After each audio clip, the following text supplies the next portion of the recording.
వివాహం కాని మగపిల్లలు ఎలా ఉండాలి? మీలో చాలా మంది బాప్తిజం తీసుకున్నారు. వివాహం కాని వారు ఉన్నారు, మగపిల్లలు ఉన్నారు, ఆడపిల్లలు ఉన్నారు.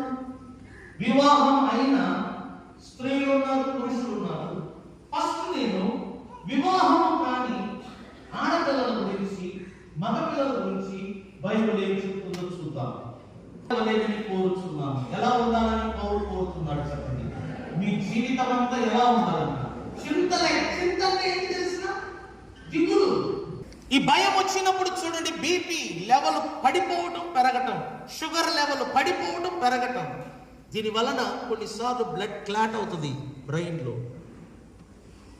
దేవుని వాక్యం అంటుంది మనము చింత లేకుండా బ్రతకటానికి కొన్ని ఉపదేశాలు బైబిల్లో ఉన్నాయి. ఇప్పుడు నేను చదవబోయే వాక్య భాగాలు